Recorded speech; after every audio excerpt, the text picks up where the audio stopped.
Bus ಸಂಚಾರ ಬೀದರ್ ಮಾರ್ಗವಾಗಿ ಹೈದರಾಬಾದ್ಗೆ ಹೋಗುವಂತಹ ಬಸ್ ಇದು.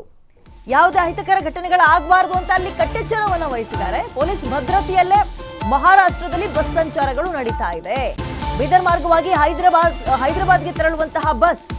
ಈ ಸಂದರ್ಭದಲ್ಲಿ ಯಾವುದೇ ರೀತಿಯ ಅಹಿತಕರ ಘಟನೆಗಳು ಅಂದ್ರೆ ಬಸ್ನ ತಡೆ ಹಿಡಿಯೋದಾಗಿರ್ಬೋದು, ಕಲ್ಗಿಲ್ ಬೀಸಿ ಬಿಟ್ರೆ ಒಳಗಿದ್ದವ್ರಿಗೆ ಏನಾದರೂ ಸಮಸ್ಯೆ ಆದ್ರೆ ಪ್ರಯಾಣಿಕರಿಗೆ ಹಾಗಾಗಬಾರದು ಅಂತ ಕಟ್ಟೆಚ್ಚರವನ್ನ ವಹಿಸಿದ್ದಾರೆ. ಉದ್ಗೀರ್ ಟು ಹೈದರಾಬಾದ್ ಮಧ್ಯ ಬಸ್ ಸಂಚಾರ ಸುಗಮವಾಗಿ ಆಗಬೇಕು ಅಂತ ಇದೀಗ ಒಂದು ಹದ್ದಿನ ಕಣ್ಣಿಟ್ಟಿದ್ದಾರೆ. ಭಾಗದಲ್ಲಿ ಯಾವುದೇ ರೀತಿಯ ಅಹಿತಕರ ಘಟನೆಗಳು ನಡೀಬಾರದು ಅಂತ ಕಟ್ಟೆಚ್ಚರವನ್ನು ಕೂಡ ವಹಿಸಿದ್ದಾರೆ.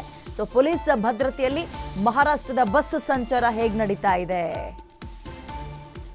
ಮಹಾರಾಷ್ಟ್ರ ಪುಂಡರ ಹುಟ್ಟಡಗಿಸಬೇಕು ಅಂತಲೇ ನಡೀತಾ ಇರುವಂತಹ ಪ್ರತಿಭಟನೆ ಇದು. ಹಾಗಿರುವಾಗ ಕೆಲವರು ಇದನ್ನ ಅಡ್ವಾಂಟೇಜ್ ಆಗೂ ಕೂಡ ತಗೋಬಿಡ್ತಾರೆ. ಸಿಕ್ಕಿದ ಚಾನ್ಸು ಅಂತ ಪ್ರತಿಭಟನೆ ಹಂತ ಹಂತವಾಗಿ ಚೆನ್ನಾಗಿ ನಡೀತಾ ಇರುವಾಗ ಏನೋ ಒಂದು ಕಲ್ಲೊಡಿಯೋದೋ ಮತ್ತೊಂದೋ ಮಗದೊಂದೋ ಮಾಡಿ ಇಡೀ ಪ್ರತಿಭಟನೆಯನ್ನೇ ಕುಳ್ಗೆಡಿಸಿಬಿಡ್ತಾರೆ, ಬಂದೇ ಹಾಳು ಮಾಡಿಬಿಡ್ತಾರೆ. ಹಾಗಾಗಿ ಹಾಗಾಗಬಾರ್ದು ಅನ್ನೋ ಹಿನ್ನೆಲೆಯಲ್ಲಿ ಕಟ್ಟೆಚ್ಚರವನ್ನು ವಹಿಸಿದ್ದಾರೆ. ಉದ್ಗೀರ್ ಟು ಹೈದರಾಬಾದ್ ನಡುವೆ ಬಸ್ ಸಂಚಾರ ಬೀದರ್ ಮಾರ್ಗವಾಗಿ ಸರಾಗವಾಗಿ ನಡೀತಾ ಇದೆ. ಸದ್ಯ ಬೀದರ್ನಲ್ಲಿ ಮಹಾರಾಷ್ಟ್ರದ ಬಸ್ಗಳು ಎಂದಿನಂತೆ ಓಡಾಟವನ್ನು ನಡೆಸ್ತಾ ಇದ್ದಾವೆ.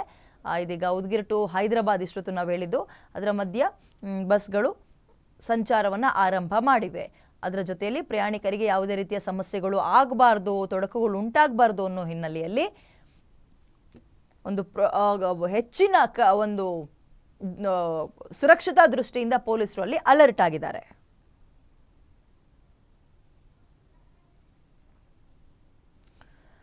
ಮರಾಠಿಗರ ಪುಂಡಾಟಿಕೆಯನ್ನ ತಡಿಬೇಕು ಅನ್ನೋ ಹಿನ್ನೆಲೆಯಲ್ಲಿ ಇವತ್ತು ಕರ್ನಾಟಕ ಬಂದ್ಗೆ ಮುಂದಾಗಿದ್ದಾರೆ. ಸಾರಿಗೆ ಬಸ್ ಸೇವೆಯ ವ್ಯತ್ಯಯವನ್ನು ನಾವೆಲ್ಲೂ ಕೂಡ ಕಾಣಿಸ್ತಾ ಇಲ್ಲ ನಮಗೆ. ಇದರ ನಡುವೆ ಮರಾಠಿಗರ ಕನ್ನಡ ವಿರೋಧಿ ನೀತಿ, ಕನ್ನಡಿಗರ ಮೇಲೆ ಆಗ್ತಾ ಇರುವ ದೌರ್ಜನ್ಯ, ದಬ್ಬಾಳಿಕೆಯನ್ನ ಖಂಡಿಸಿ ಇವತ್ತು ಅಖಂಡ ಕರ್ನಾಟಕ ಬಂದ್ಗೆ ಕರೆ ಕೊಡ್ತೀವಿ ಅಂದ್ರು. ಬಂದ್ಗೆ ನೀರಸ ಪ್ರತಿಕ್ರಿಯೆ ಸಿಗ್ತಾ ಇದೆ. ಬಟ್ ಪ್ರತಿಭಟನೆಯ ಕಿಚ್ಚು ಅಲ್ಲಲ್ಲಿ ಜೋರಾಗ್ತಾ ಇದೆ.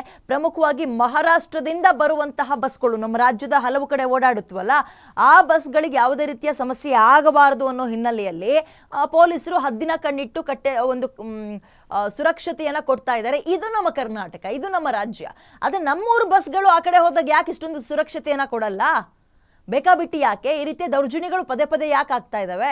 ಇದನ್ನ ಗಮನಿಸಬೇಕಾಗಿರೋದು ನಾವುಗಳು.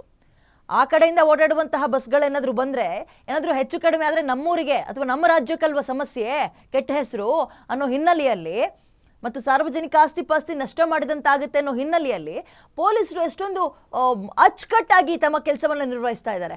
ಆ ಭಾಗದಲ್ಲಿ ಯಾಕೆ ರಕ್ಷಣೆ ಕೊಡಕ್ಕಾಗ್ತಾ ಇಲ್ಲ? ಇದೇ ಪ್ರಶ್ನೆ ಸದ್ಯಕ್ಕೆ.